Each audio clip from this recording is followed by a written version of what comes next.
Alright, welcome back to WMMA Now with your host Chuck Stevenson, coming at you with another fight review. This time we're going to Tokyo, Japan for Deep Jewels 29. We're going to the co-main event in the bantamweight division. Shizuka Sugiyama coming in 18-6-1, taking on Mika Arai coming in 4-2. Now Arai took this fight on about 2 weeks' notice. She was also moving up in weight. Her previous fight was at strawweight back in, I want to say, December. And before that, all of her fights, her previous 5 fights were all at atomweight. So we're talking a huge size advantage in favor of Sugiyama. Now, Sugiyama made weight for the fight. And Arai was heavy enough to fight as a bantamweight. But she also weighed like several kilos less than Sugiyama did. So Sugiyama coming in. And you saw at the beginning of the fight when they faced off, just a huge size advantage. Just a huge mismatch here. And I'll talk more about that later. Anyway, first round, Arai was obviously hesitant to engage. She would dart in for single shots and then dart back out, like really fast. Of course, she quickly realized that she needed to get the fight to the ground and get on top. So she went for a takedown that was reversed by Sugiyama. So Sugiyama then had her on the ground. Now Arai on the ground twice went for knee bars, trying to go for submissions, not really wanting to play around in guard or anything like that. So she twice went for knee bars, wasn't able to get them. Very light ground and pound by Sugiyama. Second round, an Arai takedown defense, Arai takedown, early takedown attempt was stuffed by Sugiyama, who took Arai down briefly. Largely a stale clinch battle followed. Once they got back to range, both just seemed really hesitant to engage. You can understand it from Arai. Sugiyama kind of wonder what was going on there. So Arai started throwing these wild overhands, just really wild, really looping to try to keep Sugiyama at bay. And then there was another late takedown attempt by Mika Arai that again was easily stuffed by Sugiyama. Third, final round, Arai comes out. She starts trying to throw the big overhands again. She tripped throwing one. Sugiyama tried to tackle her to the ground off of that, somewhat successful. Like she got her down, but then Arai grabbed Sugiyama's leg and basically used Sugiyama's leg to stand up. From there, they separated, and both fighters finally started to get aggressive. Arai with the overhand, Sugiyama started to throw some strikes. Sugiyama threw a body kick that forced Arai to go for another takedown. Sugiyama, she successfully sprawled on it. Arai was able to get back up, but Sugiyama basically just forced her down. Sugiyama was down on all fours. Arai was on all fours. Sugiyama spun around to the turtle position, grabbed the opposite wrist of Arai. So Sugiyama was on the left-hand side of Arai. She reached under, grabbed the right-hand wrist of Arai, basically pulled on it to spin Arai over.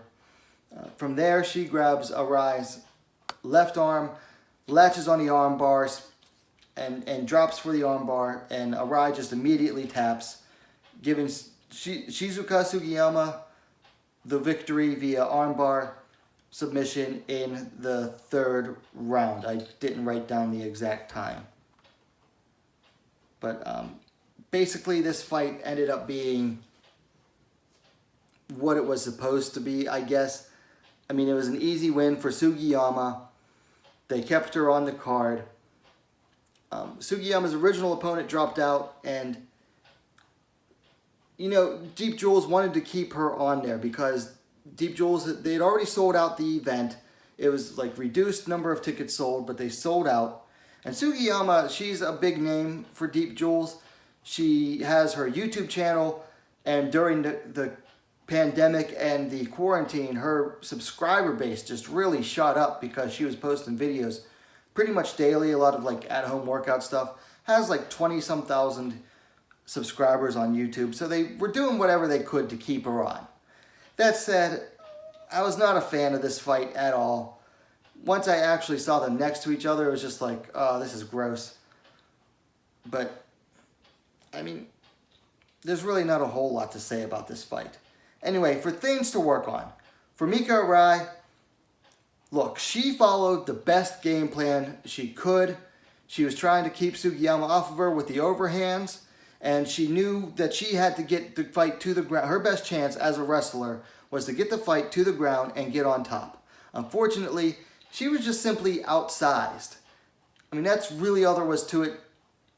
Sugiyama didn't do anything particularly well in this fight, but she just had so much size on Arai that Arai couldn't get anything going. Now for Sugiyama, I thought she was way too hesitant in what was supposed to be a showcase fight. Maybe she knew how much smaller, maybe, she definitely knew how much smaller Mika Arai is than her. Maybe she didn't really want to hurt her, or maybe she just figured she wanted to give the fans, their money's worth in a fight. But, like, as a fight fan myself, if you can get an easy win, go for the win. Don't drag it out. To me, that was just weird. I think she showed a lot of hesitation.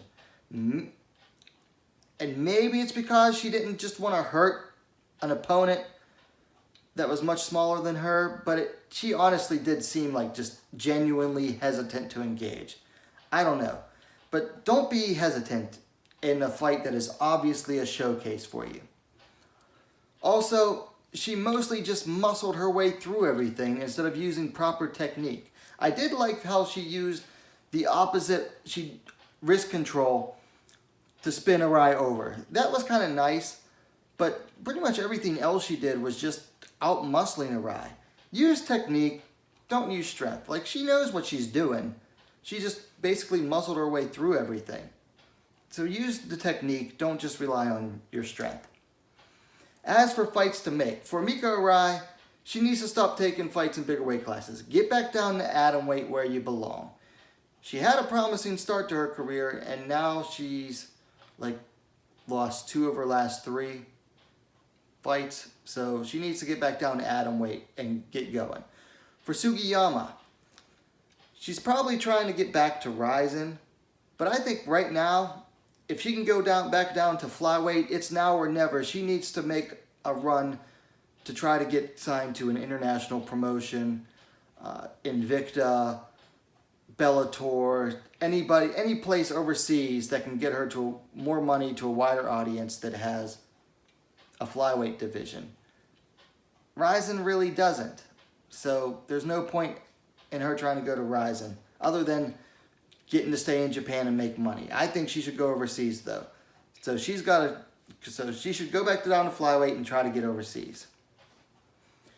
Anyway, those are my thoughts on the fight. I really was not a fan of this matchup at all. It basically turned out to be what I thought it would be. Just not happy with this matchup at all. Anyway, let me know your thoughts on the fight in the comments down below. I'll post a link to the fight in a pinned comment.